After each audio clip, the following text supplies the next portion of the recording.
새벽 4시 서울 성북동에 자리한 거대한 저택의 아침은 서진의 발소리로 시작됩니다. 올해 30살인 서진은 발뒤꿈치를 들고 소리 없이 복도를 걷습니다. 100여 평이 넘는 본체와 별채로 나뉜 이 넓은 집안에서 서진의 공간은 볕이 잘 들지 않는 1층 구석의 작은 방 하나뿐이었습니다. 서진은 익숙하게 부엌으로 향했습니다. 차가운 대리석 바닥의 냉기가 얇은 양말을 뚫고 올라왔지만 그녀는 아랑곳하지 않고 앞치마를 둘렀습니다. 이 집안의 절대적인 권력자이자 대기업의 창업주인 최고 어른, 시할머니의 구순. 잔치가 한 달 앞으로 다가와 있었습니다. 집안의 모든 사람들은 호텔 연회장 예약부터 정계와 재계 인사들을 초청하는 명단 작성으로 분주했습니다. 하지만 서진에게 주어진 임무는 달랐습니다. 시할머니의 마지막을 장식할 수의를 짓는 일이었습니다. 최고급 명주실과 비단을 직접 손으로 마름질하고 바늘땀 하나하나에 정성을 담아 옷을 지어 올리라는 시어머니의 서늘한 지시가 있었죠. 사실 서진은 전문적으로 바느질을 배운 적이 없었습니다. 그저 가난했던 어린 시절, 시장에서 수선집을 하던 할머니 어깨너머로 배운 솜씨가 전부였습니다. 서진이 이 대단한 집안에 며느리로 들어올 수 있었던 것도 오직 남편의 지독한 고집 때문이었습니다. 부모 없이 할머니 밑에서 자라며 야간 대학을 졸업하고 악착같이 살아가던 서진을 남편이 맹목적으로 사랑했습니다. 하지만 결혼 3년 차 서진은 이 거대한 저택에서 철저히 투명 인간이었습니다. 아니, 투명 인간보다 못한 취급을 받으며 살아가는 하녀에 불과했습니다. 부엌에서 시할머니가 드실 잣죽을 뭉근하게 끓여낸 서진은 조용히 자신의 방으로 돌아왔습니다. 방 한가운데에는 눈이 시리도록 새하얀 비단이 펼쳐져 있었습니다. 서진은 무릎을 꿇고 앉아 조심스럽게 바늘을 쥐었습니다. 30살이라는 나이가 무색하게 그녀의 손끝은 이미 거칠게 부르터 있었고 수십 번 바늘에 찔려 굳은 살과 붉은 상처가 가득했습니다. 바늘이 비단을 통과할 때마다 작고 마찰하는 소리가 방 안을 채웠습니다. 서진은 숨소리조차 크게 내지 않으려 애썼습니다. 행여나 비단에 숨결이 닿아 구겨질까 두려웠기 때문입니다. 시할머니의 수의는 단순한 옷이 아니었습니다. 이 옷을 완성해야만 서진은 비로소 이 집안의 사람으로 남편의 곁에 설 수 있는 며느리로 인정받을 수 있을 거라는 서글픈 희망이 담겨 있었습니다. 오전 10시가 되자 거실 쪽이 소란스러워졌습니다. 시할머니의 구순 잔치 준비를 핑계로 매일같이 드나드는 사촌 동서들이 도착한 모양이었습니다. 화려한 명품 가방과 구두로 치장한 그녀들의 웃음소리가 서진의 방문 너머까지 들려왔습니다. 서진은 하던 바느질을 잠시 멈추고 굳은 어깨를 주물렀습니다. 문이 벌컥 열린 것은 바로 그때였습니다. 동서 형님, 아직도 그 구질구질한 바느질 붙잡고 있어요? 큰 사촌 동서인 지훈이 비웃음 가득한 얼굴로 방 안을 기웃거렸습니다. 그녀의 뒤로는 작은 사촌 동서인 혜진이 입을 가린 채 키득거리고 있었습니다. 서진은 황급히 자리에서 일어나 고개를 숙였습니다. 네, 이제 소매 부분 마름질하고 있습니다. 어머, 그거 참 정성이네. 근데 그거 알아요? 할머니 구순 잔치 때 우리 친정에서는 백화점 VIP 라운지 통째로 빌려서 파티 열어드리기로 했거든요. 혜진이네는 벌써 최고급 외제차 계약해뒀다던데. 동서 형님은 고작 그 천조가리 하나 들고 잔치상에 앉으시려고요? 지훈의 말에 혜진이 맞장구를 쳤습니다. 그러게 말이에요. 아예 근본이 다르면 눈치라도 빨라야지. 어디 시장 바닥에서나 배운 솜씨로 우리 할머니 몸에 닿을 옷을 짓겠다고. 형님, 그거 그냥 갖다 버리고 제가 아는 청담동 한복집에 전화 한 통 넣어줄까요? 서진의 입술이 파르르 떨렸습니다. 손에 쥐고 있던 바늘이 손바닥을 깊게 찔렀지만 아픔조차 느껴지지 않았습니다. 가난하다는 이유로, 부모가 없다는 이유로 받는 멸시는 지난 3년 동안 하루도 빠짐없이 겪어온 일이었습니다. 하지만 시할머니를 위해 밤을 새워 지은 정성마저 쓰레기 취급을 받는 것은 견디기 힘들었습니다. 서진은 억지로 입꼬리를 올리며 대답했습니다. 어머니께서 직접 지시하신 일이라서요. 제가 끝까지 마무리하겠습니다. 신경 써주셔서 감사합니다. 서진의 담담한 대답에 지우는 재미가 없어졌다는 듯 코웃음을 쳤습니다. 그래요 뭐. 사람 수준이 어디 가겠어요. 평생 그렇게 궁상이나 떨면서 살아요. 우리는 백화점 구경이나 갈 거니까. 아, 나갈 때 현관에 내 구두 좀 닦아놔줘요. 형님은 그런 거 잘하잖아. 사촌 동서들이 화려한 향수 냄새를 남기고 방을 빠져나갔습니다. 닫힌 문을 한참 동안 바라보던 서진은 천천히 바닥에 주저앉았습니다. 참았던 눈물이 기어이 뺨을 타고 흘러내렸습니다. 새하얀 비단 위로 눈물이 떨어질까봐 서진은 황급히 소매로 얼굴을 훔쳤습니다. 그날 오후 서진은 다시 바늘을 잡았습니다.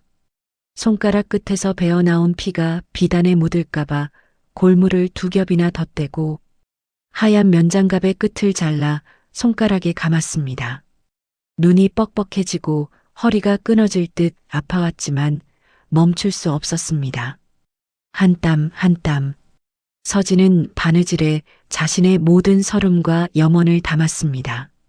부디 이 옷이 완성되는 날에는 저를 조금이라도 사람으로 봐주시기를. 부디 제 남편이 저 때문에 가족들 사이에서 고개 숙이는 일이 없어지기를. 저녁 무렵 거실에서 묵직한 지팡이 소리가 들려왔습니다. 시할머니였습니다. 칠흑같이 검은 개량 한복을 입고 은빛으로 새하얗게 센 머리를 단정하게 틀어 올린 시할머니는 이 집안의 공기를 얼어붙게 만드는 존재였습니다. 시할머니가 지나갈 때면 모든 가족이 숨을 죽였고 아무도 감히 그 눈을 똑바로 마주치지 못했습니다. 서진은 조심스럽게 방문을 열고 복도로 나섰습니다. 시할머니가 서진의 방 앞을 지나치고 있었습니다. 서진은 두 손을 가지런히 모으고 허리를 깊숙이 숙였습니다. 할머니, 다녀오셨습니까? 식사 준비에 올리겠습니다. 시할머니의 걸음이 아주 잠시 멈췄습니다. 주름진 날카로운 눈매가 서진의 헝클어진 머리와 핏기가 가신 얼굴, 그리고 장갑 사이로 보이는 붉게 부르튼 손끝을 향했습니다. 하지만 그뿐이었습니다. 시할머니는 서진에게 단 한마디의 말도 건네지 않은 채 다시 지팡이를 짚고 천천히 멀어져 갔습니다. 서진은 멀어지는 시할머니의 뒷모습을 보며 깊은 한숨을 삼켰습니다. 10년, 아니 평생을 이 집에서 엎드려 산다 해도 저 서슬퍼런 어른의 마음을 열 수는 없을 것 같았습니다. 거대한 저택의 그림자가 서진의 좁은 어깨 위로 무겁게 내려앉고 있었습니다. 밤이 깊어지도록 서진의 작은 방에서는 비단을 가르는 바늘 소리만이 고독하게 울려 퍼졌습니다.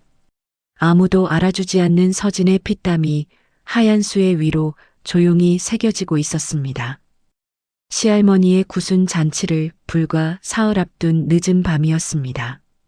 거대한 저택은 고요한 어둠 속에 잠겨 있었지만 1층 구석에 자리한 서진의 작은 방만은 여전히 희미한 불빛을 토해내고 있었죠.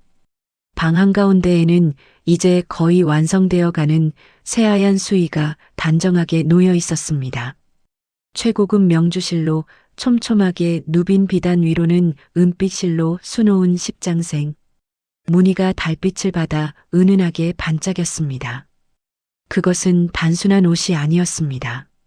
지난 한 달 동안 서진이 쏟아부은 피와 땀, 그리고 굽히지 않는 인고의 세월이 고스란히 담긴 하나의 거룩한 작품이었습니다. 서진은 바늘을 쥔 손을 가볍게 떨고 있었습니다. 10손가락 모두 성한 곳이 없었습니다. 반창고를 덧대고 또 덧댄 손끝은 이미 검붉게 죽어 있었고 욱신거리는 통증은 어깨를 타고 목덜미까지 올라와 그녀의 숨통을 조이고 있었습니다. 하루에 단 3시간 새우잠을 자며 매달린 결과였습니다. 서진은 뻑뻑해진 눈을 한번 강하게 감았다 뜨며 마지막 옷고름의 바늘땀을 마무리했습니다. 탁 하고 매듭을 끊어내는 가위 소리가 유난히 크게 방 안을 울렸습니다. 드디어 끝났다는 안도감과 함께 서진의 입가에 아주 옅은 슬프고도 아름다운 미소가 번졌습니다. 이 옷을 입으실 시할머니의 꼿꼿한 모습을 상상해 보았습니다.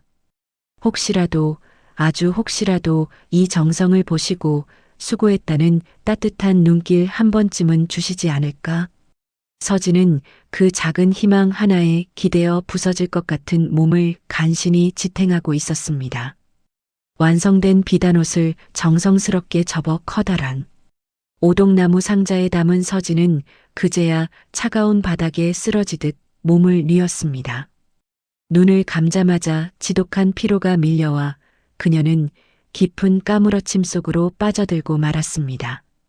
다음 날 아침 저택은 잔치 준비로 그 어느 때보다 소란스러웠습니다. 마당에는 수백 송이의 생화가 실린 트럭이 오가고 있었고 거실에서는 출장 요리사들이 동선을 맞추느라 분주했죠.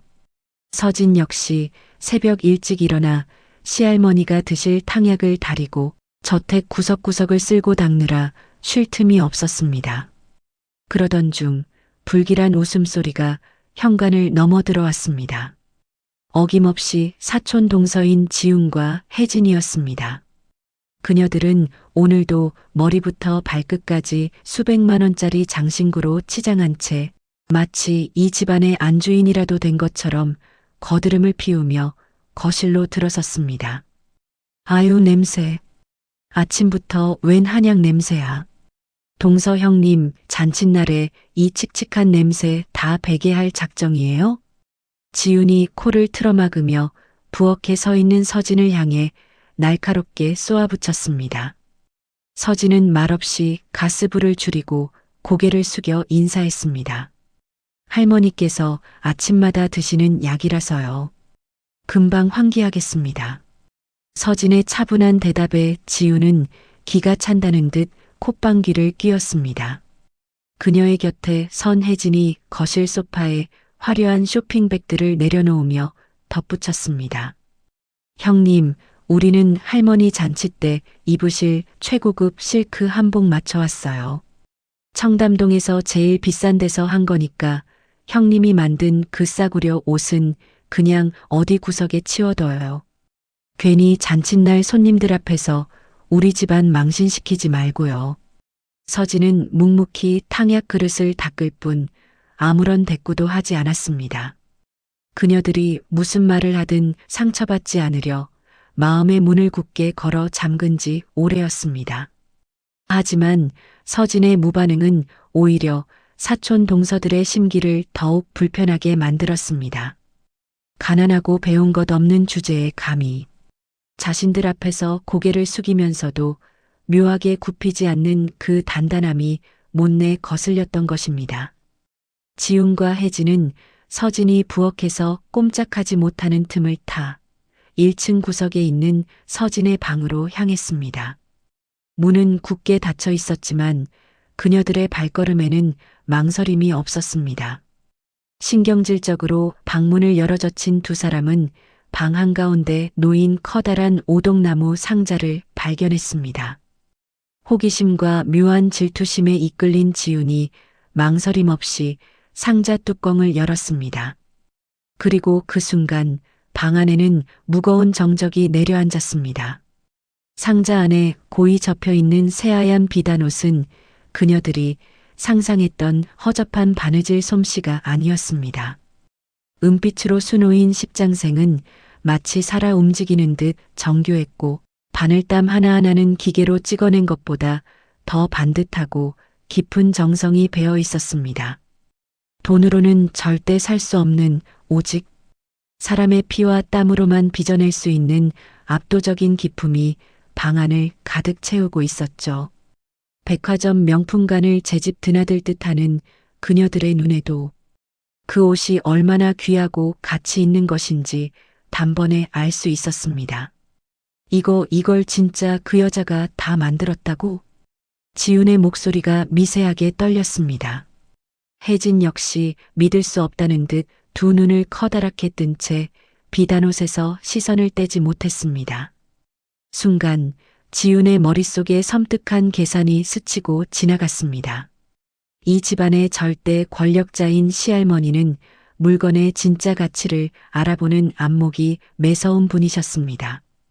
만약 잔치 당일 자신들이 준비한 화려한 한복 대신 이 눈물겨운 정성이 담긴 옷이 시할머니의 상에 올라간다면 시할머니의 굳게 닫힌 마음이 저 미천한 서진을 향해 열리게 될지도 모른다는 끔찍한 위기감이 지훈의 등줄기를 타고 흘렀습니다.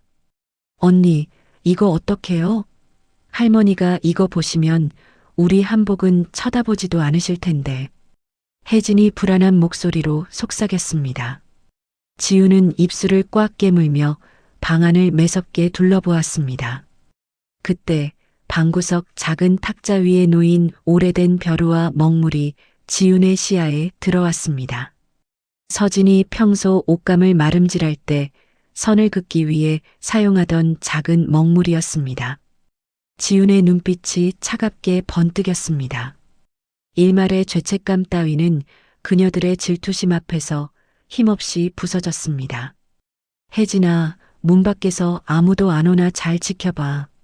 지훈이 탁자로 다가가 검고 탁한 먹물이 가득 담긴 병을 집어들었습니다. 그녀의 손은 조금도 떨리지 않았습니다.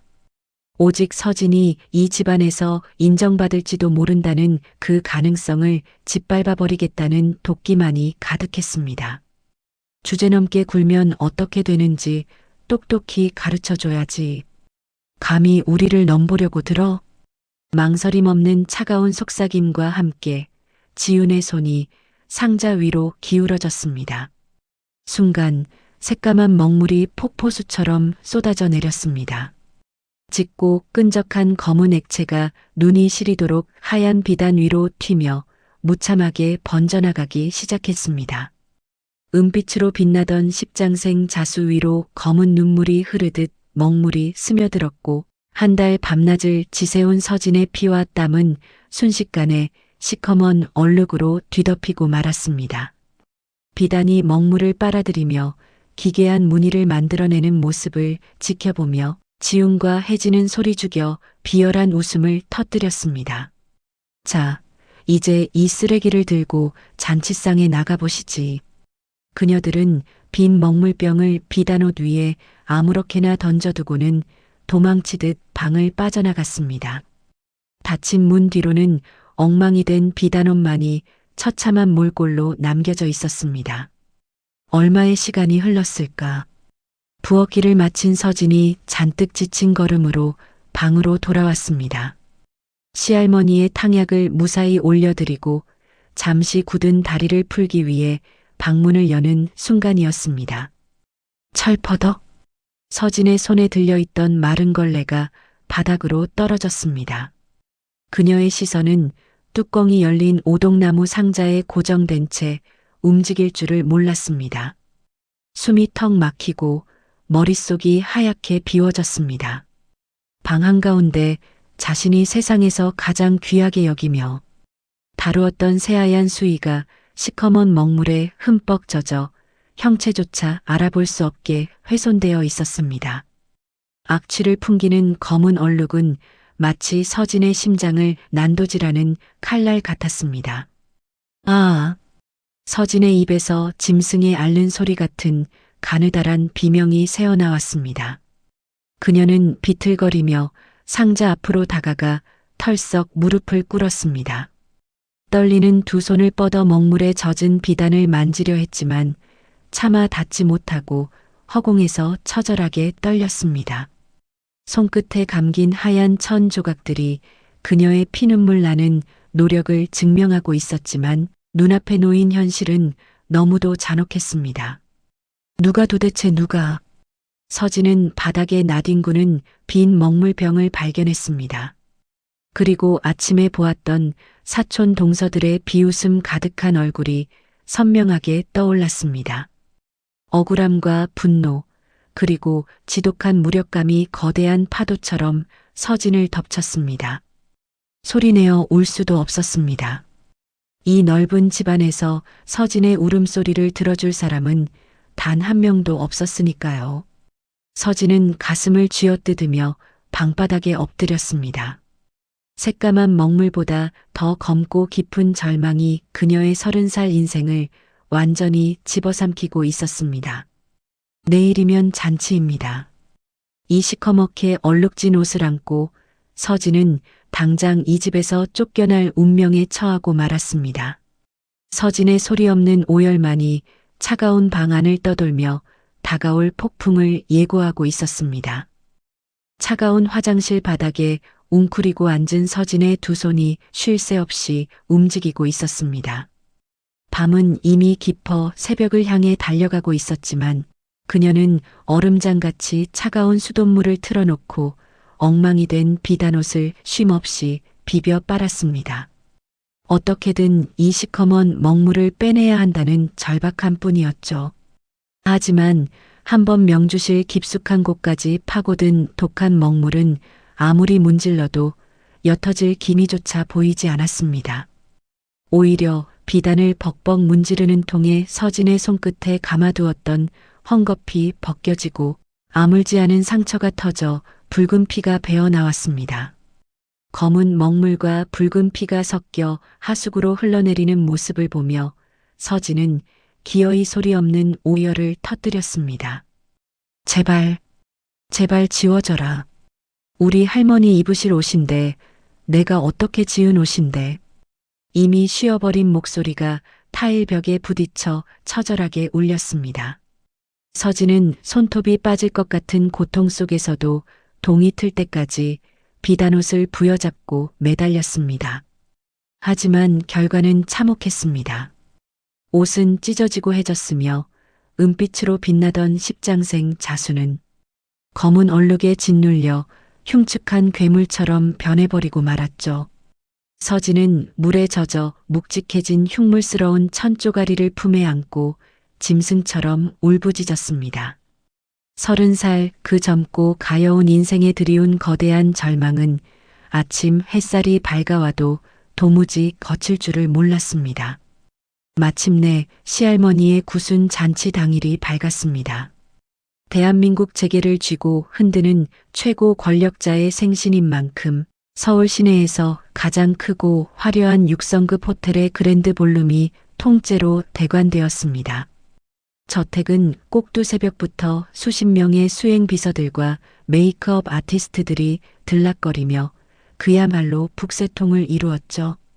그 화려한 소란 속에서 사촌 동서인 지훈과 혜진은 마치 자신들이 오늘 밤의 주인공이라도 된 양 한껏 치장을 하고 나타났습니다. 지훈은 수천만 원을 호가하는 다이아몬드 목걸이를 목에 걸었고 혜진은 유명 디자이너가 한정판으로 만들었다는 드레스를 입고 있었죠. 두 사람은 퉁퉁 부은 눈으로 허름한 원피스를 입고 거실 구석에 서 있는 서진을 위아래로 훑어보며 비릿한 미소를 교환했습니다. 그때 서진의 남편 도윤이 다가왔습니다. 집안의 장손이지만 늘 바쁜 회사 일에 치여 아내의 깊은 슬픔을 미처 들여다보지 못하는 무심하고도 다정한 남편이었죠. 서진아, 얼굴이 왜 그래? 한숨도 못 잔 사람처럼. 할머니 옷은 다 챙겼어?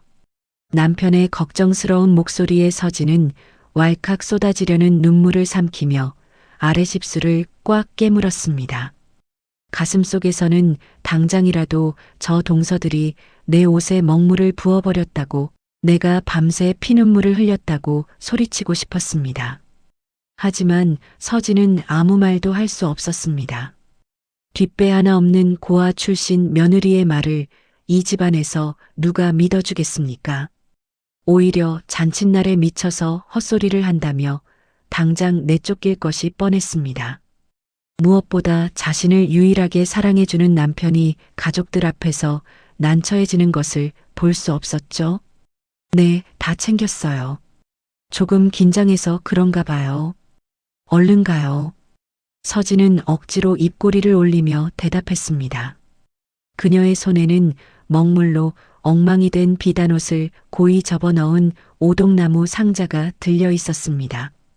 차마 버릴 수도 그렇다고 내놓을 수도 없는 그 끔찍한 상자를 서진은 마치 제 목숨줄이라도 되는 양품에 꼭 끌어안고 있었습니다. 호텔 연회장은 그야말로 별천지였습니다.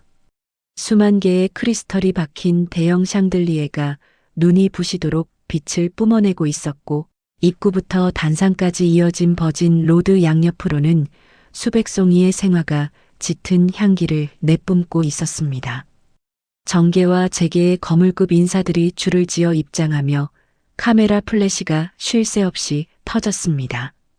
서진은 그 화려하고 압도적인 공간 속에서 숨조차 제대로 쉬지 못했습니다. 주변을 둘러싼 모든 사람들이 자신을 비웃는 것만 같아 고개를 푹 숙인 채 연회장 구석에 그림자처럼 서 있었죠. 그때 지훈과 혜진이 와인잔을 들고 서진의 곁으로 유유히 다가왔습니다. 지훈의 입가에는 독사가 다리를 튼 것 같은 사악한 미소가 걸려 있었습니다. 어머, 동서 형님. 기어이 그 상자를 들고 오셨네? 눈치도 없지. 그 흉물스러운 걸 감히 할머니 앞에 내놓으려고요? 지훈의 날선 조롱에 혜진이 키득거리며 맞장구를 쳤습니다. 언니, 내버려둬요. 자기가 제 무덤 파겠다는데 우리가 왜 말려? 오늘 저 여자가 우리 집안에서 영영 쫓겨나는 역사적인 날이잖아. 형님, 이따가 할머니 혈압 오르실지 모르니까 청심환이라도 하나 챙겨놔요. 서진은 아무런 대꾸도 하지 못한 채 오동나무 상자를 끌어안은 손에 힘을 주었습니다. 하얗게 질린 손가락 관절이 바들바들 떨리고 있었습니다. 도망치고 싶었습니다. 지금 당장이 상자를 내버려 두고 아무도 모르는 곳으로 숨어버리고 싶었죠.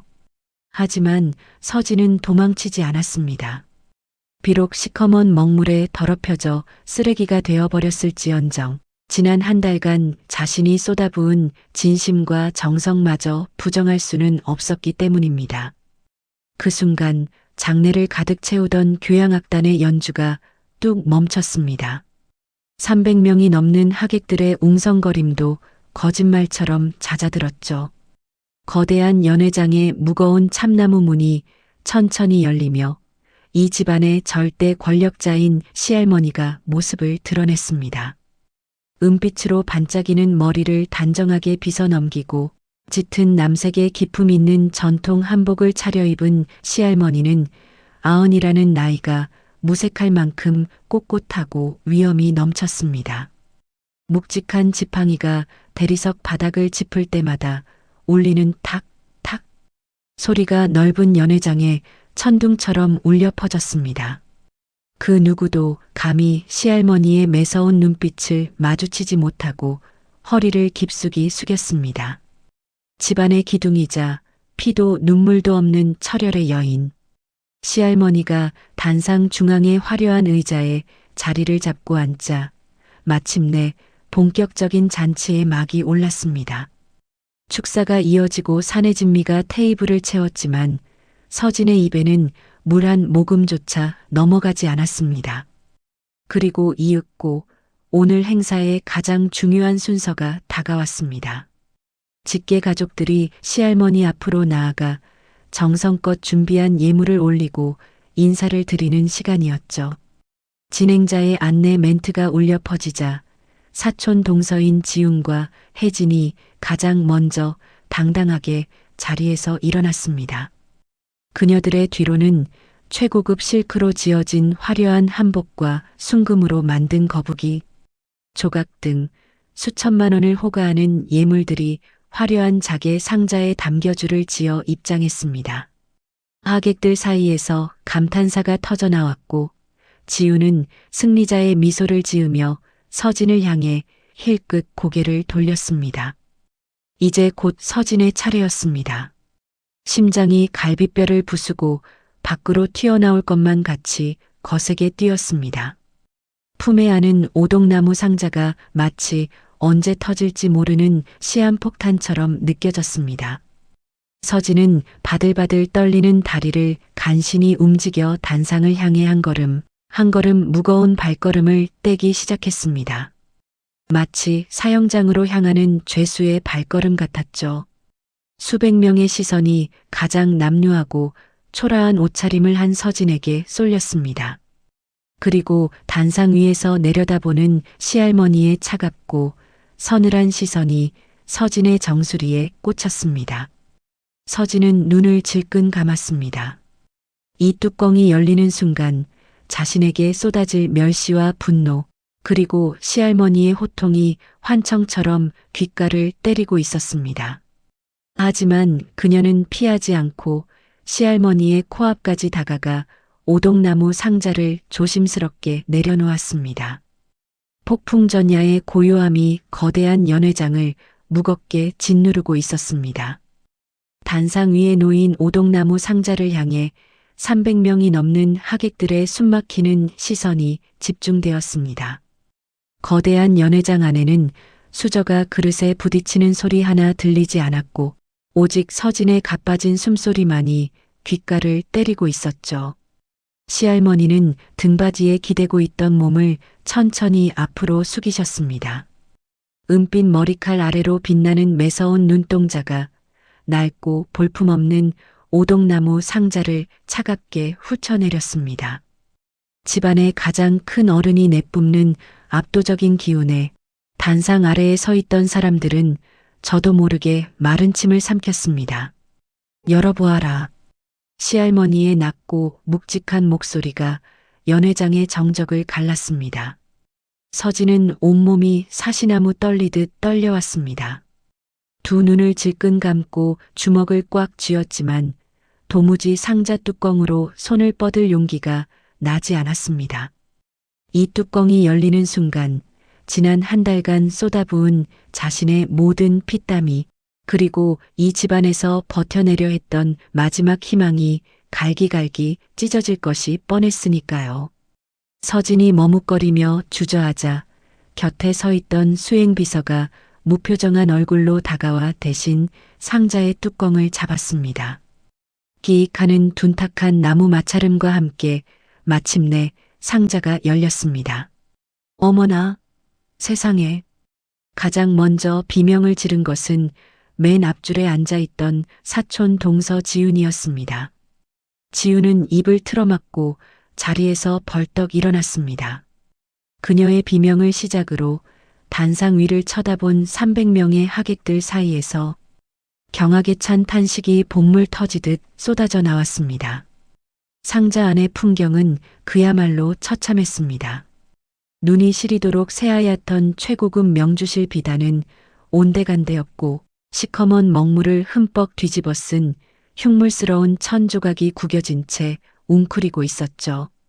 서진이 밤새 화장실 바닥에서 피가 나도록 문질러 빤 탓에 비단은 군데군데 해지고 찢어져 있었으며 은빛 실로 정교하게 수놓았던 십장색 무늬는 먹물에 번져 마치 기괴한 흉터처럼 일그러져 있었습니다. 게다가 채 마르지 않은 천에서는 비릿하고 탁한 먹물 냄새가 훅 끼쳐 올라와 향긋한 생화향기로 가득했던 연회장의 공기를 단숨에 더럽히고 말았습니다. 저게 대체 뭡니까? 구순 잔치상에 웬 시커먼 걸레 조각을 올린 겁니까? 어디서 고아 출신을 며느리로 들였다더니 기어이 집안 어른을 능멸하는군요. 하객들 사이에서 노골적인 비난과 수군거림이 독화살처럼 날아들기 시작했습니다. 사람들은 혀를 차며 서진을 손가락질했고 끔찍한 물건을 보았다는 듯 고개를 저었습니다. 그 소란의 한가운데서 서진은 마침내 무릎이 꺾이고 말았습니다. 털썩 소리를 내며 차가운 대리석 바닥에 주저앉은 서진은 차마 고개를 들지 못한 채 하염없이 굵은 눈물만 뚝뚝 흘렸습니다.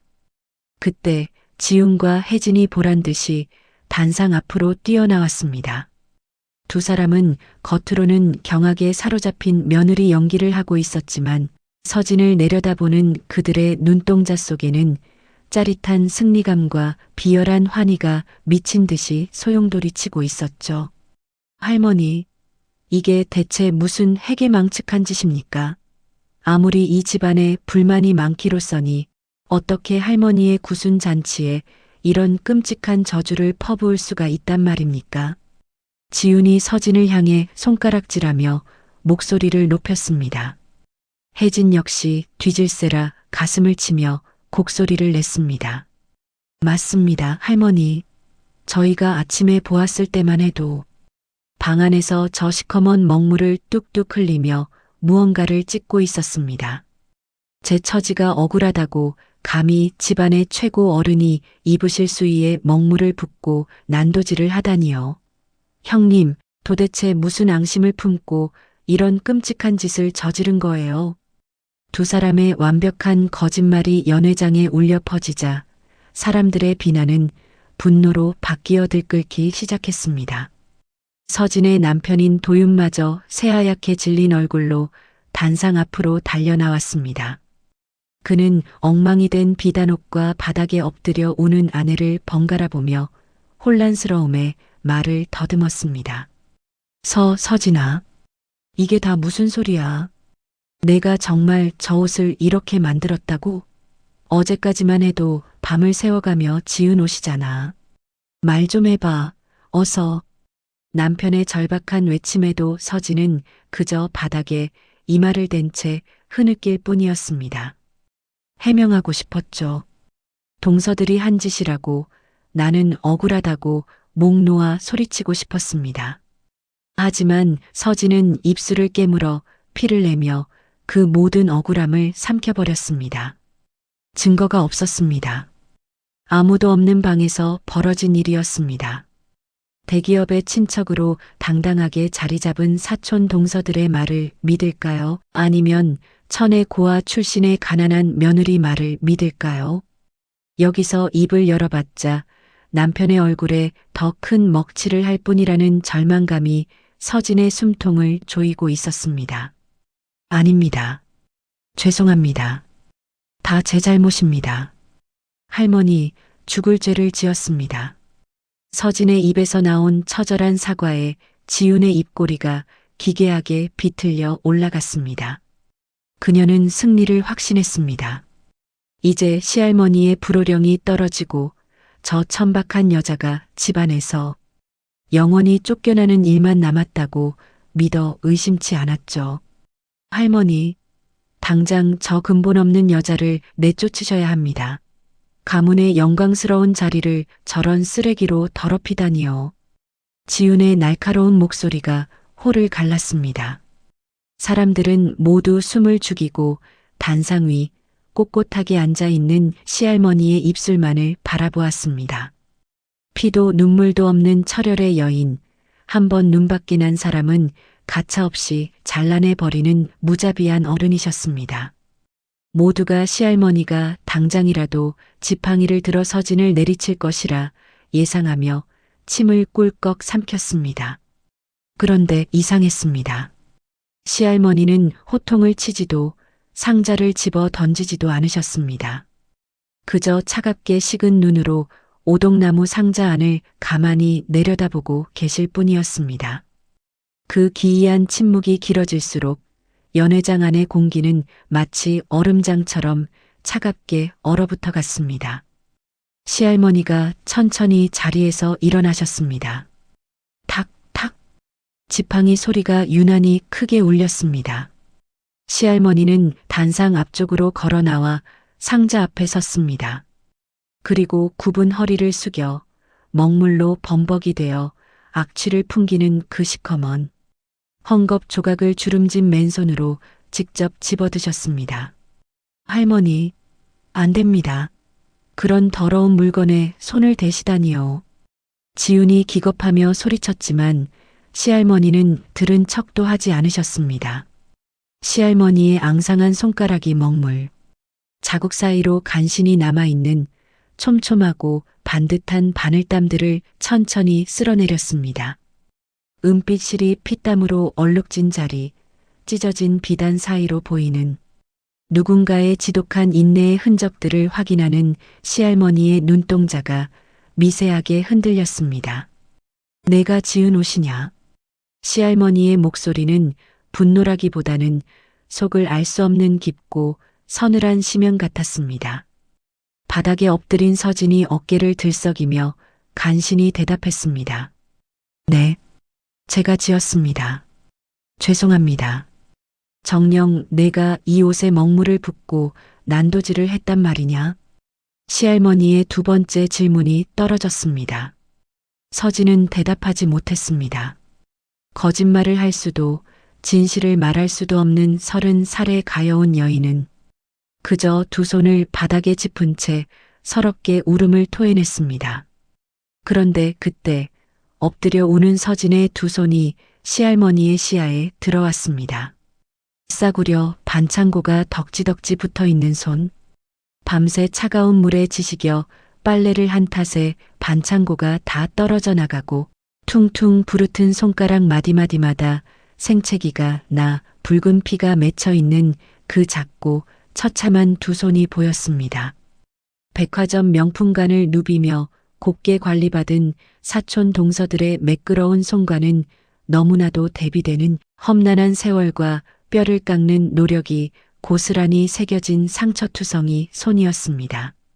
시할머니의 시선이 서진의 피 맺힌 손끝에서 다시 손에 들린 시커먼 옷감으로 그리고 승리의 도취에 입가를 실룩거리고 있는 사촌 동서 지훈과 혜진의 화려한 얼굴로 천천히 옮겨갔습니다. 30년 전 남편을 여의고 홀로 거대한 기업을 일구어내며 산전수전을 다 겪어낸 시할머니의 매서운 직관이 무언가를 꿰뚫어보는 순간이었습니다. 세상은 속일 수 있어도 인고의 세월을 견뎌낸 늙은이의 눈은 속일 수 없는 법입니다. 누가 거짓을 말하고 있는지, 누가 진짜 피눈물을 흘렸는지, 침묵하던 철혈의 여인이 들고 있던 먹물 묻은 비단옷을 다시 상자 안에 조심스럽게 내려놓았습니다. 그리고 곁에 서 있던 수행비서를 향해 단 한마디, 짧고도 소름 끼치는 지시를 내렸습니다. 이 방 문을 모두 걸어 잠가라. 오늘 이 자리에서 아무도 한 발짝도 나갈 수 없다. 육중한 연회장의 문이 쿵 소리를 내며 닫히는 순간이었습니다.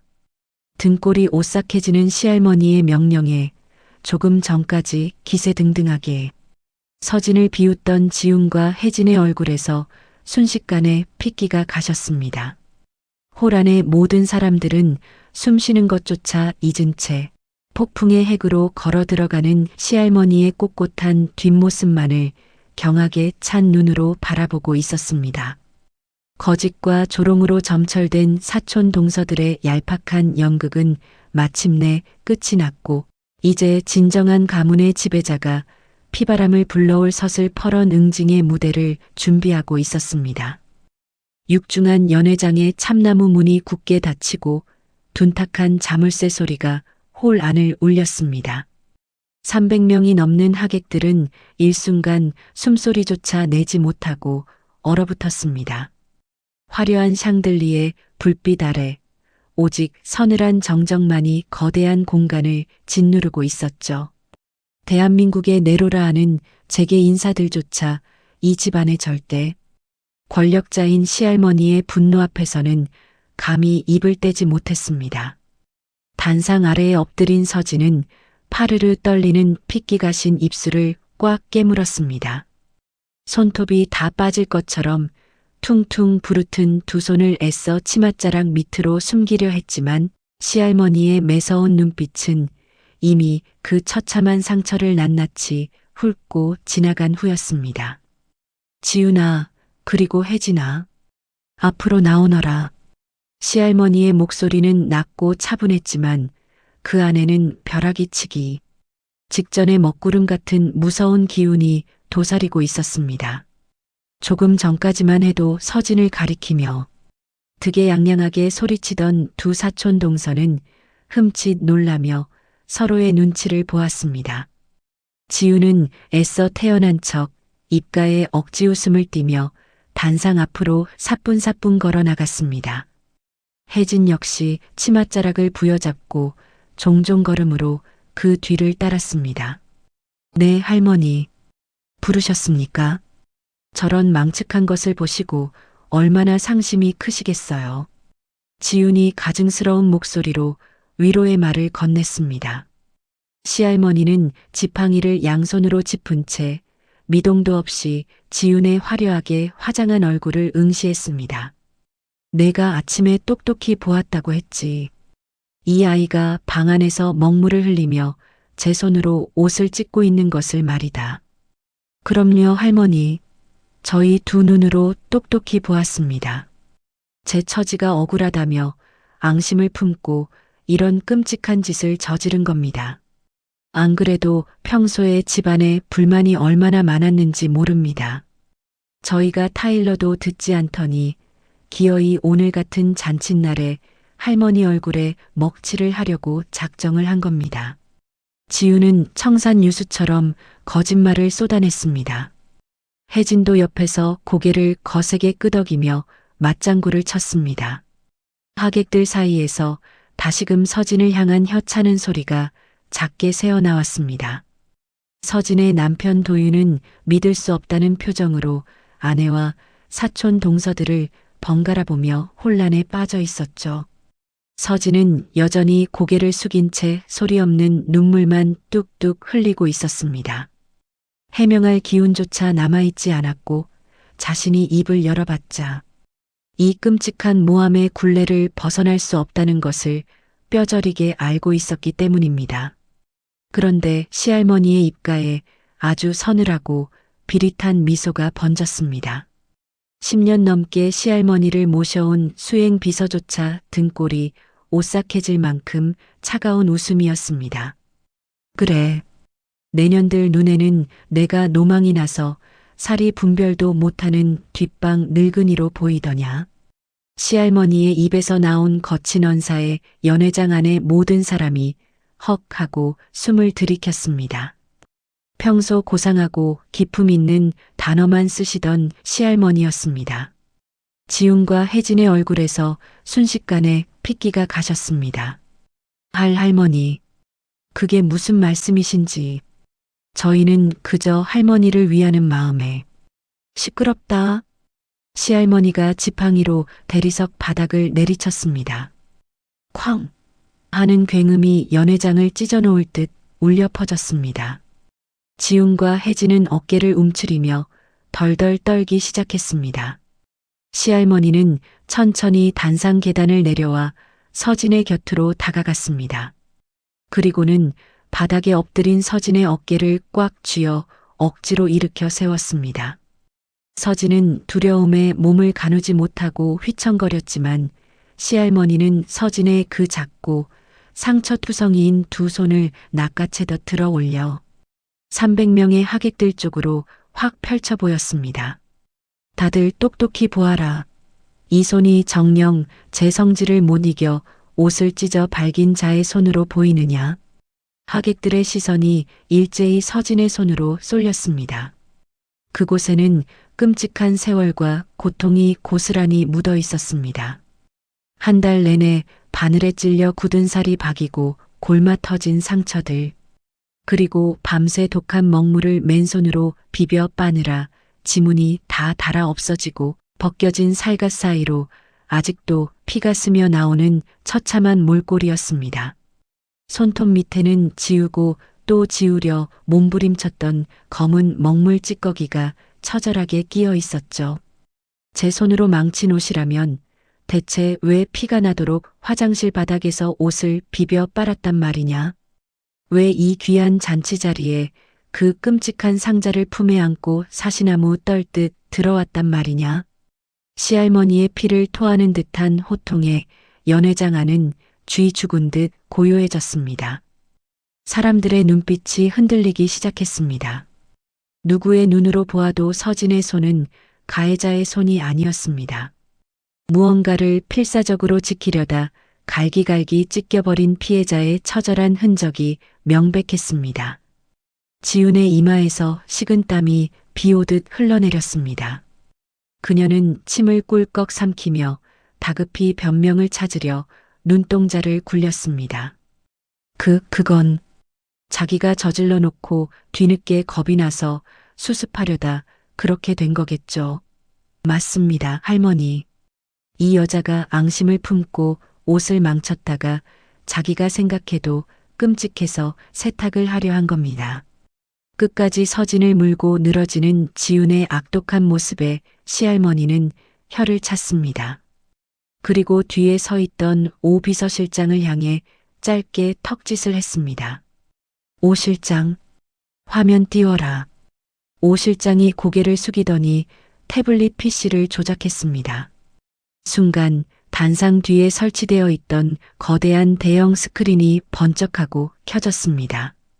연회장 안의 조명이 어두워지며 스크린 위로 흑백의 영상 하나가 재생되기 시작했습니다.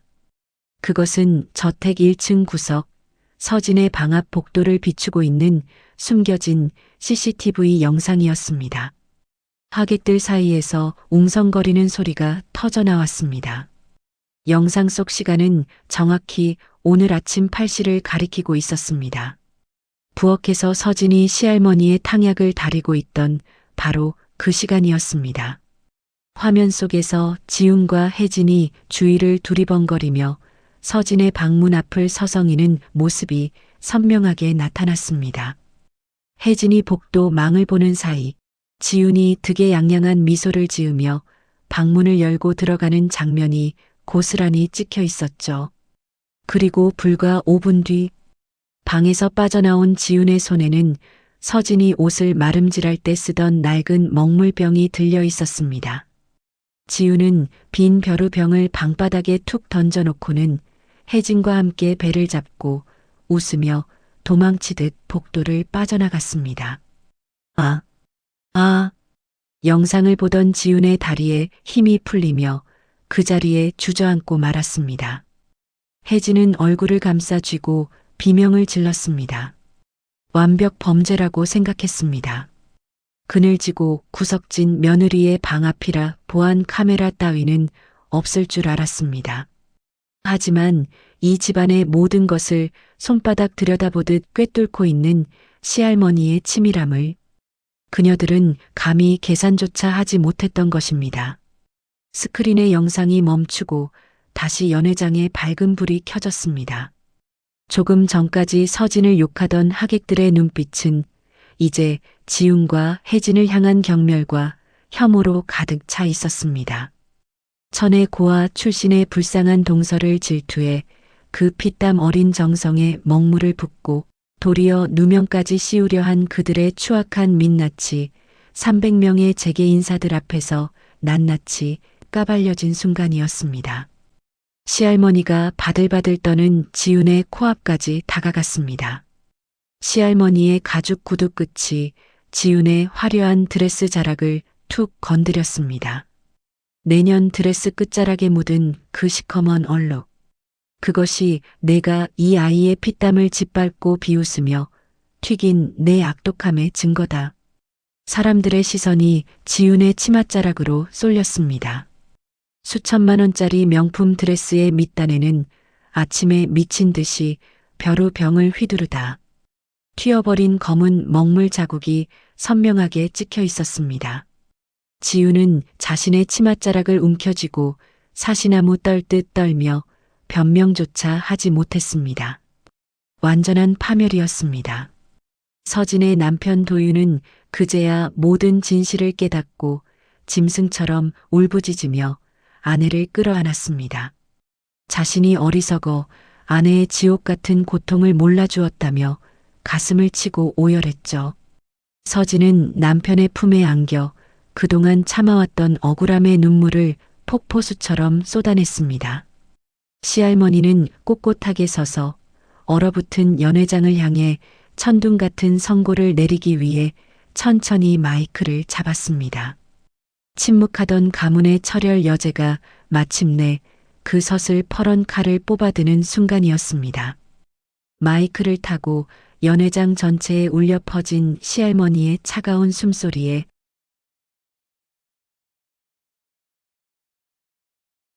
300명이 넘는 하객들은 마치 얼음 조각이 된 것처럼 꼼짝도 하지 못했습니다.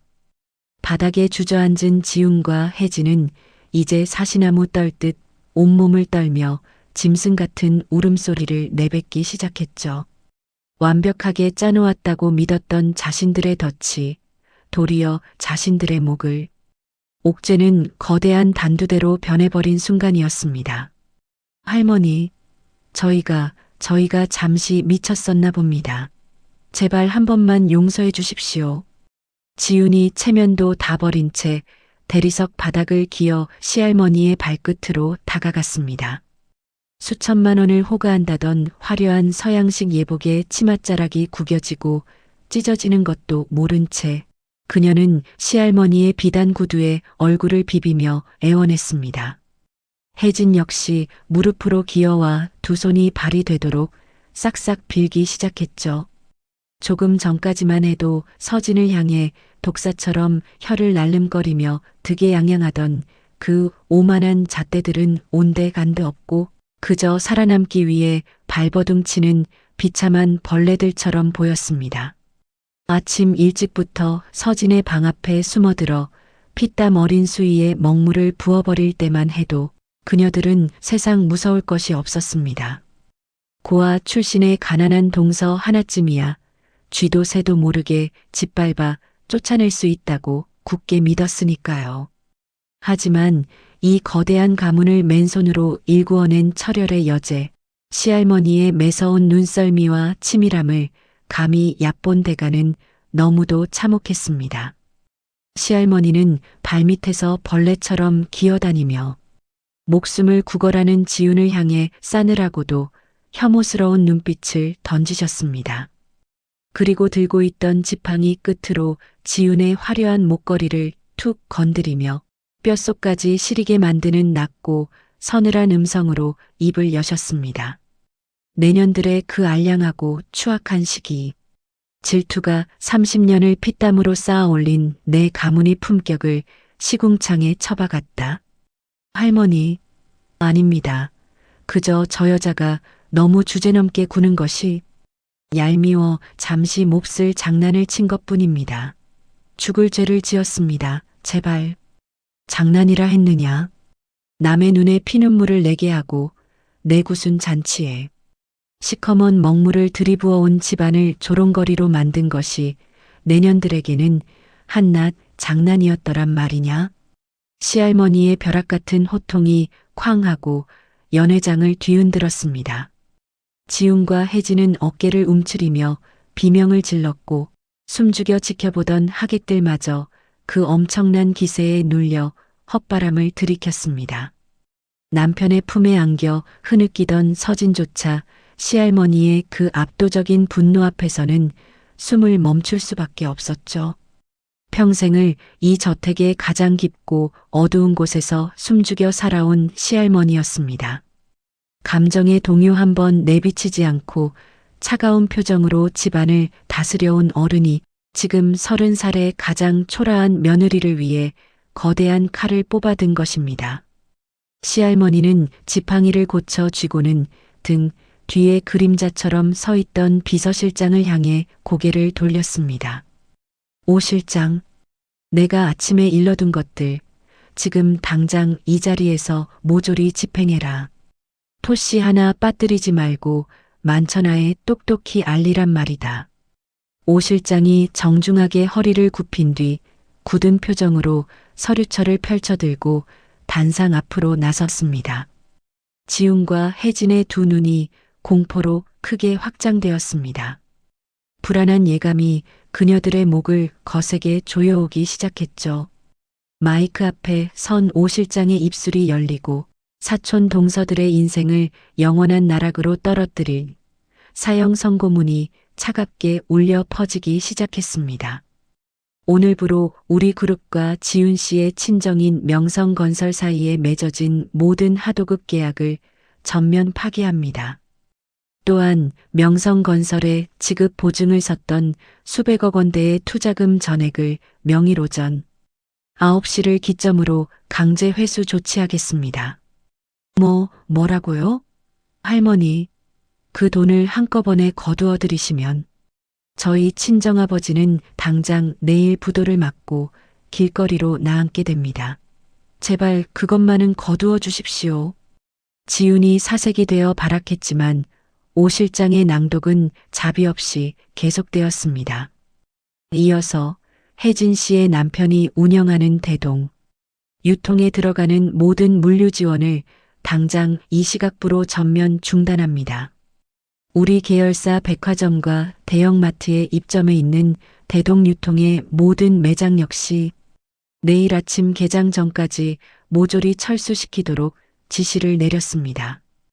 위약금은 일절 지급하지 않습니다. 안 돼. 여보, 우리 이제 어떡해. 혜진이 거품을 물고 쓰러지듯 바닥에 엎어졌습니다. 그녀의 남편 회사는 시할머니의 대기업 계열사의 물건을 납품하며 간신히 연명하고 있던 처지였습니다. 당장 물류 지원이 끊기고 백화점에서 쫓겨난다면 수십억 원의 빚더미에 앉아 야반도주를 해야 할 끔찍한 상황이었죠. 잔치상에 모인 수많은 재계 인사들은 눈앞에서 벌어지는 가차없고 잔혹한 응징에 입을 다물지 못했습니다. 그때였습니다. 하객석 앞줄에서 얼굴이 백지장처럼 새하얗게 질린 사내 두 명이 미친 듯이 단상 앞으로 뛰어나왔습니다. 바로 지훈과 혜진의 남편들이었죠.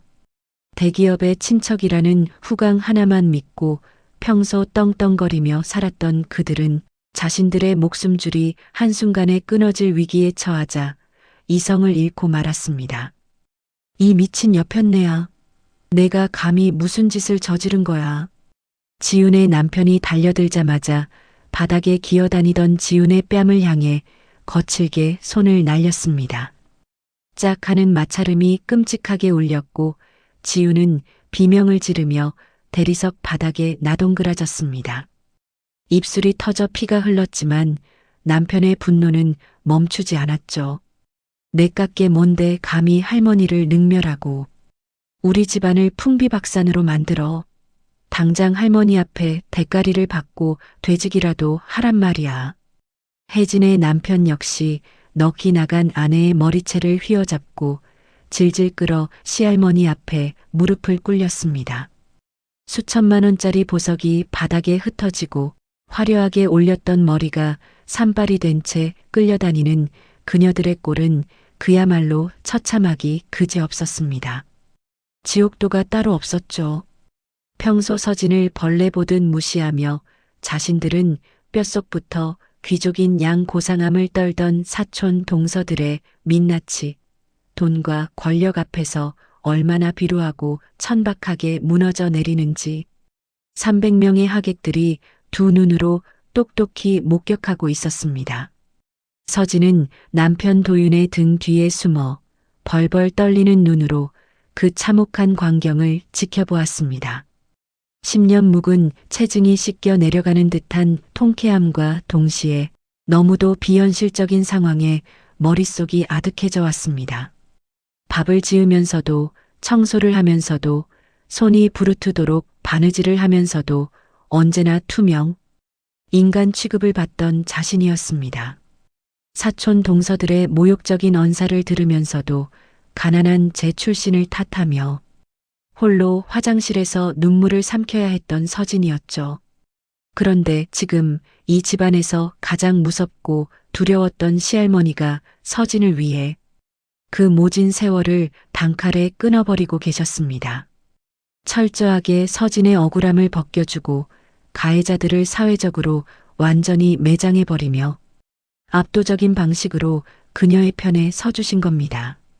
서진의 가슴 깊은 곳에서 말로 다할 수 없는 뜨거운 감정이 왈칵 치밀어 올랐습니다.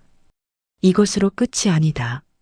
시할머니의 한마디에 아내들을 짓밟으며 펄길 뛰던 두 남편이 동작을 멈추고 엎드렸습니다.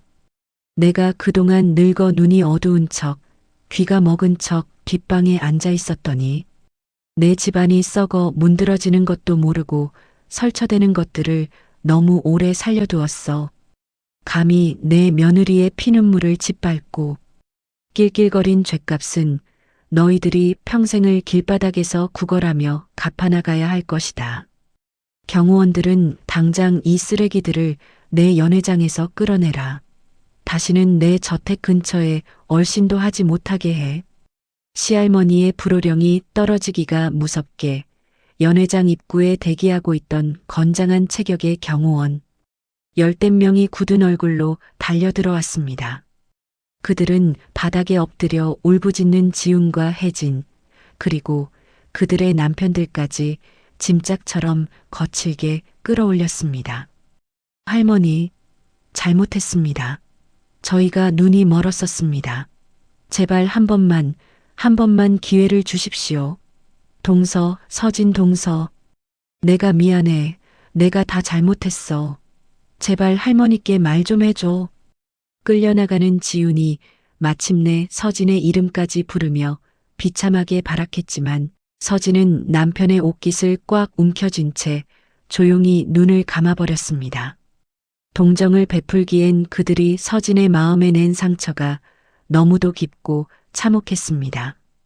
혜진은 아예 실신해버린 채 경호원의 손에 질질 끌려나갔고 남편들은 끝까지 아내들을 저주하며 발버둥 쳤습니다. 육중한 연회장의 참나무 문이 다시 한번 활짝 열렸다가 그들의 끔찍한 비명소리와 함께 쾅 하고 굳게 닫혔습니다. 밖은 살을 에이는 듯한 겨울밤이었습니다. 수백억 원의 빚을 떠안고 길거리로 내쫓긴 사촌 동서. 부부들의 삶은 이제 영원한 지옥불 속으로 떨어졌음이 분명했습니다. 잔치상을 뒤덮었던 독하고 비릿한 냄새가 한순간에 씻겨 내려간 듯 연회장 안에는 다시 깊고 서늘한 고요가 찾아왔습니다. 300명의 하객들은 침을 삼키는 소리조차 조심하며 단상 위에 우뚝 선 시할머니만을 경외감 어린 눈으로 바라보았습니다. 시할머니는 거친 숨을 고르며 한참을 꼿꼿하게 서 계셨습니다. 그리고 천천히 뒤를 돌아 겁에 질린 채 남편의 품에 안겨 있는 서진을 향해 걸음을 옮기셨습니다. 지팡이가 바닥을 짚을 때마다 울리는 탁, 탁 소리가 서진의 귓가에는 심장 박동처럼 거대하게 느껴졌습니다. 서진은 흠칫 놀라 남편의 품에서 빠져나와 엉거주춤하게 고개를 숙였습니다. 시할머니의 차가운 눈빛이 서진의 핏기 없는 얼굴에 닿는 순간 거대한 연회장의 시간은 온통 두 사람을 향해 멈춰버린 듯 했습니다. 사촌 동서 부부들의 처절한 비명소리가 굳게 닫힌 연회장 문 너머로 완전히 사라지자 300명이 넘는 하객들로 가득 찬 거대한 홀 안에는 깃털 하나 떨어지는 소리조차 들릴 만큼 깊고 무거운 정적이 내려앉았습니다. 조금 전까지만 해도 화려한 샴페인 잔을 부딪히며 가식적인 웃음을 흘리던 대한민국의 네로라 하는 재계 인사들은 일제히 숨을 죽인 채 단상 위에서 벌어지는 숨막히는 광경만을 두 눈에 담고 있었죠. 돈과 권력만 믿고 아나무인으로 날뛰던 자들이 얼마나 비참하고 끔찍한 최후를 맞이하는지 두 눈으로 똑똑히 목격한 터라 감히 헛기침조차 할 엄두를 내지 못했습니다. 단상 아래 차가운 대리석 바닥에는 여전히 서진이 남편, 도윤의 옷자락을 생명줄처럼 꽉 움켜쥔 채 파르르 떨고 있었습니다. 30년을 살아오면서 이렇게 거대한 폭풍의 한가운데 서본 적이 없었으니까요. 고아 출신이라는 꼬리표를 달고 언제나 사람들의 눈치를 보며 그림자처럼 숨어 지내던 그녀였습니다. 억울한 일을 당해도 부당한 모욕을 겪어도 그저 내 팔자려니 하며 홀로 화장실 변기 뚜껑을 닫고 소리 없이 눈물만 삼키던 가여운 인생이었죠. 그런데 이 집안에서 가장 무섭고 두려운 존재였던 시할머니가 자신을 짓밟던 그 거대한 악의 뿌리를 단숨에 뽑아버리신 겁니다. 그때였습니다. 서진의 곁에서 아내의 가녀린 어깨를 감싸 안고 있던 남편. 도윤이 털썩 소리를 내며 서진의 발 앞에 무릎을 꿇었습니다. 대한민국 굴지의 대기업 장손이자 늘 빈틈없이 완벽한 정장 차림으로 자신만만하던 그가 300명의 하객들 앞에서 체면도 자존심도 모두 내던진 채 아내를 향해 고개를 숙인 것입니다. 서진아, 내가 미안하다. 내가 정말 죽을 죄를 지었어. 도윤의 목소리는 형편없이 갈라져 있었고 그의 두 눈에서는 뜨거운 참회의 눈물이 뚝뚝 떨어져 대리석 바닥을 적시고 있었습니다. 내가 이 넓은 집안에서 얼마나 외롭고 무서웠을지, 그 못된 것들한테 얼마나 끔찍한 수모를 당하면서도 나 하나만 보고 참아왔을지. 나는 바보 천치처럼 아무것도 몰랐어. 내 아내가 매일 밤 화장실에서 손에 피가 나도록 얼룩을 지우며 혼자 울고 있었는데 남편이라는 놈은 곁에서 코를 골며 자고 있었다니. 내가 짐승만도 못한 놈이다. 서진아, 나를 용서하지 마라. 제발 나를 때리고 욕이라도 해줘. 도윤은 짐승처럼 오열하며 서진의 퉁퉁 부르튼 피 맺힌 두 손을 자신의 뺨에 가져다 대고 비볐습니다. 그 뜨거운 눈물이 서진의 상처난 손등 위로 흘러내리자 서진 역시 참았던 울음을 터뜨리고 말았습니다. 원망스럽지 않았다면 거짓말이겠죠.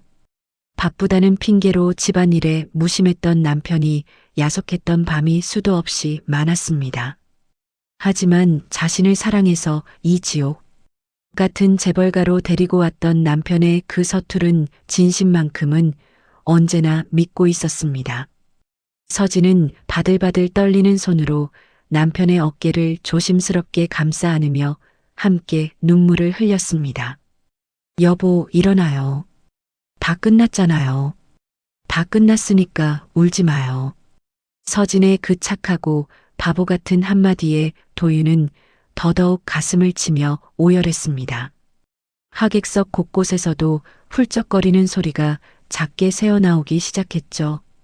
차갑고 계산적인 재벌가의 틈바구니 속에서 조건 없는 희생과 진실한 사랑이 무엇인지 보여주는 두 부부의 모습은 보는 이들의 가슴을 먹먹하게 만들기에 충분했습니다. 그 눈물겨운 광경을 가만히 지켜보던 시할머니가 천천히 걸음을 옮기기 시작했습니다. 탁탁 묵직한 지팡이 소리가 연회장에 울려 퍼질 때마다 하객들은 모세의 기적처럼 길을 비켰습니다. 시할머니는 엎드려 우는 부부를 지나쳐 단상 위에 덩그러니 놓여있는 낡은 오동나무 상자 앞으로 다가가셨습니다. 시할머니의 주름진 손이 상자 안으로 향했습니다.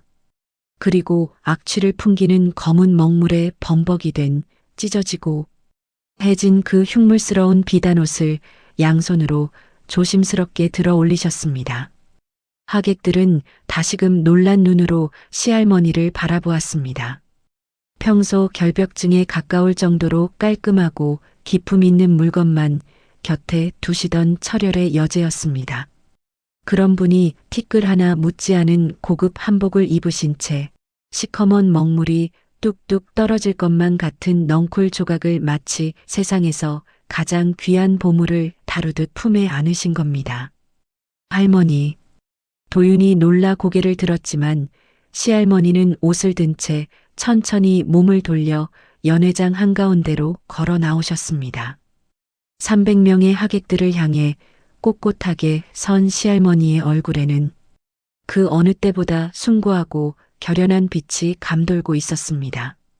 시할머니가 마이크 없이 생목소리로 하지만 연회장 끝까지 쩌렁쩌렁 울리도록 입을 여셨습니다. 여러분은 지금 내 손에 들린 이 시커먼 옷감 조각이 흉물스럽고 더럽게 보이십니까? 시할머니의 묵직한 질문에 감히 대답하는 사람은 아무도 없었습니다. 잔치상에 올릴 물건이 아니라고 속으로 혀를 차고 비웃었을 겁니다. 어디서 고아 출신 근본 없는 며느리가 들어와 귀한 가문의 잔치에 먹칠을 한다고 수군거렸겠지요. 나 역시 70년 전 이 지독한 부자들의 세상에 처음 발을 들였을 때 여러분과 똑같은 시선을 받으며 평생을 피눈물로 버텨온 사람입니다. 시할머니의 고백에 연 회장은 더욱 깊은 침묵 속으로 빠져들었습니다. 가난한 집안의 딸로 시집와 남편을 잃고 홀로 늑대 같은 친척들과 맞서 싸우며 지금의 대기업을 일구어낸 시할머니의 전설 같은 과거를 모르는 사람은 없었으니까요. 나는 30년 동안 가문의 영광이라는 껍데기를 지키기 위해 피도 눈물도 없는 괴물이 되어야만 했습니다. 자식들을 무섭게 잡고 며느리들을 냉정하게 내쳤지요. 돈과 권력 앞에서는 피를 나눈 형제도 언제든 등에 칼을 꽂는다는 것을 너무도 뼈저리게 알았기 때문입니다. 그래서 이 불쌍한 아이 서진이가 우리 집안에 처음 들어왔을 때도 나는 짐짓 모른 척 등 돌리고 앉아 있었습니다. 시할머니의 시선이 바닥에 주저앉아 있는 서진을 향했습니다. 그 매섭고 차갑던 노인의 눈동자에 어느새 투명한 이슬이 맺혀 반짝이고 있었습니다. 뒷배도 없고 쥐어줄 돈도 없는 가여운 핏덩이. 저 여린 것이 이 지옥 같은 집안에서 며칠이나 버틸까? 늑대 같은 사촌 동서들에게 물어뜯겨 제 풀에 꺾여 도망치겠지. 속으로 그렇게 생각하며 모진 시집살이를 방관했습니다. 그런데 이 아이는 도망치지 않았습니다. 구박을 받으면 부엌 구석에서 밥을 지었고 멸시를 당하면 묵묵히 내 약사발을 다려 올렸습니다. 시할머니의 목소리가 미세하게 떨리기 시작했습니다. 300명의 하객들은 눈시울을 붉히며 시할머니의 모든 말씀에 귀를 기울이고 있었습니다. 이 시커먼 옷을 보십시오. 못된 것들이 질투에 눈이 멀어 쏟아부은 먹물 자국입니다. 가문을 망칠 뻔한 추악하고 역겨운 흔적이지요. 하지만 내 눈에는 이 먹물 자국 사이로 촘촘하게 박혀 있는 이 아이의 바늘땀만 보입니다. 손가락에 피가 나고 손톱이 빠지는 고통 속에서도 나를 위해 이 늙고 차가운 시할머니의 마지막 가는 길을 따뜻하게 덮어주기 위해 밤을 새워 꿰맨 이 귀한 정성만 보인단 말입니다. 시할머니는 먹물 묻은 비단옷을 자신의 가슴팍으로 꽉 끌어안으셨습니다. 최고급 명주실로 지어진 시할머니의 짙은 남색 한복. 저고리 위로 시커먼 먹물이 묻어났지만 시할머니는 아랑곳하지 않으셨습니다. 오히려 세상에서 가장 따뜻하고 아름다운 옷을 입은 것처럼 평온한 얼굴이셨죠. 이 옷은 흉물이 아닙니다. 내 며느리의 피와 땀 그리고 우리 가문을 향한 가장 순수하고 거룩한 헌신이 담긴 세상에서 가장 비싼 수의입니다. 나는 죽을 때 백화점에서 산 수천만 원짜리 명품 한복이 아니라 며느리가 찢어진 손으로 지어준 바로 이 옷을 입고 관에 들어갈 것입니다. 시할머니의 우렁찬 선언이 떨어지자마자 연회장 맨 앞줄에 앉아있던 백발의 원로 회장. 한 분이 자리에서 벌떡 일어나 묵직한 박수를 보내기 시작했습니다. 그 박수 소리는 순식간에 들불처럼 번져나갔습니다. 300명이 넘는 대한민국의 상위 1% 재계 인사들이 일제히 자리에서 일어나 기립박수를 치기 시작했습니다. 그것은 거짓된 사교계의 예의가 아니라 서진이라는 한 젊은 여성의 숭고한 인내와 시할머니의 지혜롭고도 압도적인 결단에 보내는 진심 어린 존경의 박수였죠. 우레와 같은 박수 소리 속에서 시할머니는 천천히 서진의 앞까지 다가오셨습니다. 그리고 지팡이를 비서실장에게 넘겨준 뒤 두 손을 뻗어 바닥에 주저앉은 서진을 직접 일으켜 세우셨습니다. 서진아, 10년 넘게, 아니 결혼한 지 3년 만에 처음으로 시할머니가 서진의 이름을 다정하게 불러주신 순간이었습니다. 서진은 놀란 눈으로 시할머니의 얼굴을 바라보았습니다. 언제나 얼음장처럼 차갑던 눈매가 눈물로 젖어 있었고 입가에는 한없이 인자하고 따뜻한 할머니의 미소가 번져 있었습니다. 아가, 그동안 이 어미가 눈이 멀어 내 귀한 정성을 몰라주었구나. 얼마나 외롭고 무서웠니? 이제 다 끝났다. 시할머니는 거칠게 부르트고 상처투성이인 서진의 두 손을 당신의 따뜻한 손으로 꽉 쥐어주셨습니다. 그리고 300명의 하객들을 향해 다시 한번 분명하고도 위험 있는 목소리로 외치셨습니다. 다들 똑똑히 들으십시오. 오늘 이 시간부로 내 뒤를 이어 이 거대한 가문의 안주인 자리를 물려받을 사람은 오직 내 손을 잡고 있는 이 아이, 내 며느리 한서진뿐입니다. 앞으로 서진이를 무시하는 자는 나를 능멸하는 것으로 간주하고 우리 그룹의 모든 권력을 동원해 철저하게 응징할 것입니다. 그 선언은 서진의 30살 인생에 드리워져 있던 길고 어두웠던 터널이 완전히 무너져 내리고 눈부시게 찬란한 햇살이 쏟아져 들어오는 찬란한 빛의 축포와도 같았습니다. 서진은 시할머니의 품에 왈칵 무너지듯 안기며 소리내어 울기 시작했습니다. 지난날의 억울함, 가난하다는 이유로 받았던 멸시, 밤마다 숨죽여 삼켜야 했던 서러운 눈물들이 시할머니의 따뜻한 품속에서 흔적도 없이 녹아내리고 있었습니다. 저도 모르게 시할머니의 굽은 등을 꽉 끌어안은 서진은 태어나 처음으로 진짜 가족의 온기를 느꼈습니다. 철혈의 시할머니 역시 서진의 등을 토닥이며 말없이 눈물을 흘리셨습니다. 300명의 기립박수 소리가 연회장의 샹들리에를 뒤흔들 만큼 거세게 울려 퍼지는 가운데 가장 처참하게 망가졌다고 믿었던 먹물 묻은 비단옷은 서진과 시할머니의 품 사이에서 그 어떤 보석보다 아름답고 눈부시게 빛나고 있었습니다. 참으로 길고도 매서웠던 겨울이 끝나고 서진의 인생에 마침내 가장 따뜻하고 눈물겨운 진짜 봄이 찾아온 것입니다. 그토록 거세게 몰아치던 폭풍 같은 잔치날의 밤이 지나고 거대한 저택에는 믿을 수 없을 만큼 평온하고 따뜻한 아침 햇살이 스며들기 시작했습니다.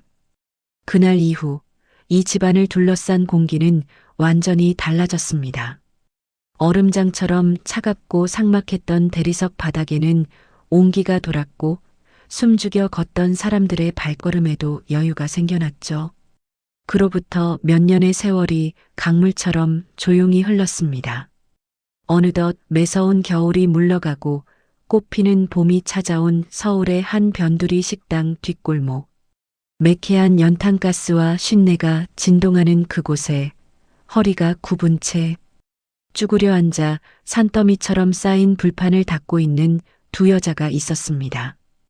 헝클어진 머리에 기름때가 전 앞치마를 두르고 쩍쩍 갈라져 핏물이 배어 나오는 손으로 얼음장 같은 수돗물에 수세미를 비벼대는 그들의 몰골은 처참하기 그지없었죠.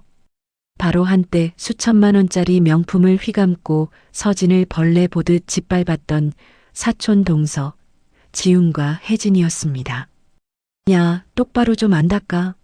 불판에 고기 기름이 그대로 굳어 있잖아. 밥값도 못하는 것들이 어디서 굴러들어와 가지고. 식당 주인의 앙칼진 호통에 지훈은 흠칫 어깨를 떨며 고개를 푹 숙였습니다. 죄송합니다. 다시 닦겠습니다요.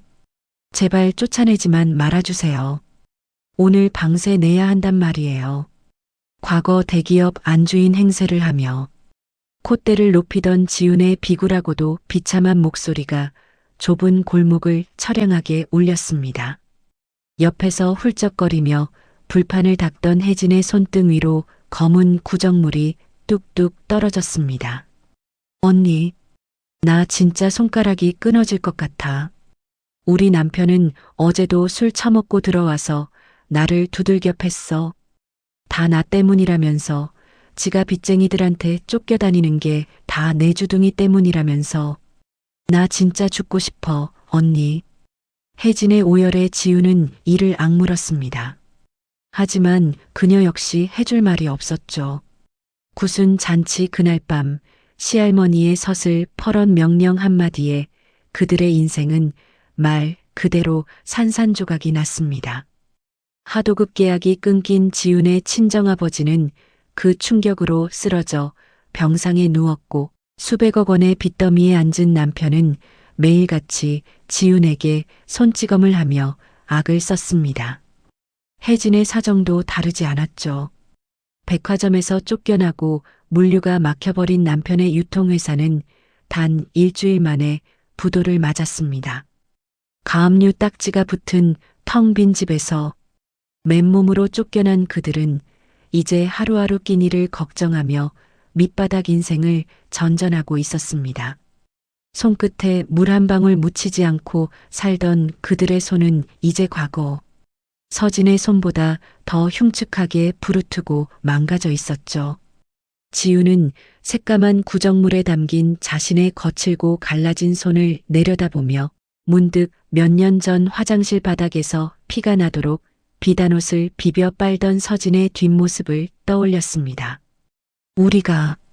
우리가 천벌을 받은 거야. 그 착하고 불쌍한 동서한테 피눈물을 흘리게 하더니 귀하신 할머니 옷에 먹물을 부어버린 그 천벌을 이제야 받는 거라고. 지훈의 회한 섞인 눈물이 얼어붙은 땅바닥 위로 떨어졌지만 이미 엎질러진 물이었습니다. 그들의 뒤늦은 후회와 처절한 반성은 그 누구의 동정도 사지 못한 채 차가운 뒷골목의 쓰레기 더미 사이로 허망하게 흩어질 뿐이었습니다. 반면 웅장한 자태를 뽐내는 성북동 저택의 정원에는 따스한 봄바람이 불어오고 있었습니다. 정원 한가운데 놓인 정자에는 화사한 연분홍빛 생활 한복을 곱게 차려입은 서진이 앉아 있었습니다. 30살에 앳되고 겁 많던 며느리는 어느새 집안에 존경받는 안주인으로 훌쩍 성장해 있었죠. 과거의 가난과 서름에 주눅 들어 있던 모습은 온데간데 없고 맑고 단단한 눈빛과 온화한 미소를 지닌 진정한 귀부인의 자태가 온몸에서 흘러넘치고 있었습니다. 그녀의 곁에는 어느덧 훌쩍 자라 6살이 된 예쁜 아이가 까르르 웃으며 정원을 뛰어다니고 있었습니다. 여보, 바람이 제법 찬데 겉옷 좀 걸치지 않고. 퇴근길에 곧장 정원으로 합류한 남편 도윤이 다정한 목소리로 서진의 어깨에 자신의 겉옷을 덮어주었습니다. 도윤 역시 그날의 뼈저린 후회 이후 완전히 다른 사람이 되어 있었습니다. 회사 일에만 매달리며 가족을 등한시하던 과거를 버리고 매일 아침 서진과 함께 눈을 맞추며 저녁이면 일찍 귀가해 아내의 거친 손을 어루만져주는 세상에 둘도 없는 애처가가 되었죠. 도윤은 아내의 그 따뜻하고 넓은 품 덕분에 진정한 가장의 의미를 깨달았습니다. 고마워요. 할머니 모시고 나올 참이었는데 마침 잘 오셨네요. 서진이 남편의 손을 맞잡으며 환하게 웃었습니다.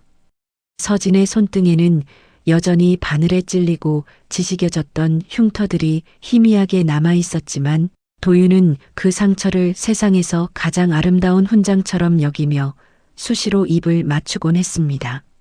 그때 현관문이 열리고 휠체어에 탄 시할머니가 수행비서의 호의를 받으며 천천히 정원으로 나오셨습니다. 몇 년 사이 기력이 많이 쇠하신 시할머니였지만 얼굴만큼은 과거 그 어느 때보다 평온하고 자애로워 보였습니다. 호랑이처럼 매섭던 눈매는 반달처럼 부드럽게 휘어졌고 서늘하게 굳어있던 입가에는 늘 따뜻한 미소가 머물러 있었죠. 할머니, 6살 난 증손주가 쪼르르 달려가 시할머니의 무릎에 폭 안기자 시할머니는 허허 하고 호탕하게 웃으며 아이의 머리를 쓰다듬으셨습니다. 서진과 도윤이 나란히 다가가 시할머니의 휠체어를 밀며 정원의 꽃길을 거닐기 시작했습니다. 아가, 이 만개한 목련꽃 좀 보아라. 참으로 곱구나. 내가 이 집에 들어오고 나서부터는 어찌된 일인지 꽃들도 전보다 더 크고 환하게 피어나는 것 같구나. 시할머니가 서진의 손을 토닥이며 다정하게 말씀하셨습니다. 서진은 쑥스러운 듯 고개를 숙이며 시할머니의 마른 손을 두 손으로 꼭 잡았습니다. 할머니께서 마음을 활짝 열어주신 덕분이죠. 이 넓은 정원이 이제야 진짜 사람 사는 집처럼 숨을 쉬게 된 거예요. 다 할머니 덕분입니다. 서진의 대답에 시할머니는 가만히 고개를 저으셨습니다. 아니다. 30년을 얼음성으로 굳어있던 내 마음을 녹인 건 내 그 미련아리만치 착하고 올곧은 진심이었어. 남들 같으면 수백 번도 더 도망쳤을 그 지옥 같은 시집살이를 견뎌내고 기어이 이 늙은이의 얼어붙은 손을 잡아준 건 바로 너였다. 시할머니의 시선이 정원 한 구석에 심어진 커다란 오동나무를 향했습니다. 그 나무를 볼 때마다 시할머니와 서진은 약속이나 한 듯 그날 밤의 기억을 떠올렸습니다. 300명의 하객 앞에서 먹물에 흠뻑 젖은 수의를 껴안고 오열하던 그 처절하고도 눈부셨던 밤을 말입니다. 할머니, 그때 그 옷 말이에요. 서진이 조심스럽게 입을 열었습니다. 먹물 자국이 너무 흉해서 제가 솜씨는 부족하지만 새로 맑고 고운 비단으로 다시 지어드리겠다고 몇 번이나 말씀드렸잖아요. 그런데 왜 기어코 그 옷을 고집하시는 거예요? 서진의 가벼운 타박에 시할머니는 허허 웃으시며 먼 하늘을 올려다보셨습니다. 시할머니의 침실, 가장 깊숙한 장롱 안에는 여전히 그날의 시커먼 먹물 얼룩이 가득한 찢어지고 해진 비단옷이 귀한 방습제들과 함께 소중하게 보관되어 있었습니다. 도윤이나 서진이 새로 지어드리겠다 간청해도 시할머니는 한사코 고개를 내저으셨죠. 내 눈에는 그게 그저 흉측한 먹물 얼룩으로만 보이느냐. 시할머니가 서진의 얼굴을 자애롭게 올려다보시며 말씀하셨습니다. 내 눈에는 그 옷이 우리 가문의 역사이자 내가 흘린 거룩한 눈물의 증표로 보인단다. 세상 천지에 어떤 자식이, 어떤 며느리가 나를 위해 제 손가락이 피투성이가 되도록 화장실 바닥에서 옷을 문질러 빨겠느냐. 그 검은 얼룩 사이사이에 박힌 내 바늘땀을 볼 때마다 나는 죽어서도 결코 외롭지 않을 것이라는 확신이 들어 마음이 놓이는구나. 그 옷은 흉물이 아니라 이 늙은이의 영혼을 구원해준 세상에서 가장 눈부신 황금 옷이다. 시할머니의 진심 어린 고백에 서진의 눈시울이 다시금 붉어졌습니다. 도윤은 묵묵히 아내의 어깨를 감싸 안았고 증손주는 영문도 모른 채 증조할머니의 손을 조물딱거리며 웃고 있었습니다. 봄바람이 부드럽게 불어와 목련꽃잎이 눈꽃처럼 날리며 네 사람의 어깨 위로 살포시 내려앉았습니다. 서진은 붉어진 눈으로 하늘을 올려다보았습니다. 고아로 자라며 평생을 따라다녔던 그 짙은 외로움과 서러움이 마치 아침 햇살에 녹아내리는 서리처럼 흔적도 없이 사라지는 것을 느꼈습니다. 가족이라는 것은 핏줄로 묶여서 가족이 아니었습니다. 돈과 명예가 만들어주는 것도 아니었습니다. 진정한 가족이란 내가 가장 억울하고 비참하게 무너져 내릴 때 기꺼이 곁에 다가와 진흙탕을 함께 뒹굴어주는 사람. 세상 모두가 나를 비웃고 돌을 던질 때 내 피 묻은 손을 꽉 쥐고 내 잘못이 아니다. 내가 널 지켜주마라고 말해주는 그 뜨거운 마음이 모여 비로소 가족이 되는 것이었습니다. 투명 인간처럼 그림자에 숨어 살던 며느리와 가문의 권력을 지키기 위해 피도 눈물도 없는 괴물로 살아야 했던 시할머니. 두 여자는 지독한 고통과 억울함 속에서 서로의 진짜 상처를 들여다보았고 마침내 서로의 가장 든든한 방패가 되어 주었습니다. 피 한 방울 섞이지 않았지만 그들은 이제 세상 그 어떤 핏줄보다 더 진하고 단단한 진짜 가족으로 다시 태어난 것입니다. 저 멀리 따사로운 봄볕 아래서 며느리와 시할머니 그리고 남편과 아이가 한데 어우러져 걷는 뒷모습이 한 폭의 그림처럼 정원 속에 스며들고 있었습니다. 그들의 귓가에 스치는 바람 소리가 마치 오랜 세월 인고의 시간을 버텨낸 서진을 향해 들려주는 묵직한 찬사처럼 온 정원을 따뜻하게 감싸 안으며 이 눈물겹고도 아름다운 인생의 한 장이 서서히 막을 내리고 있었습니다.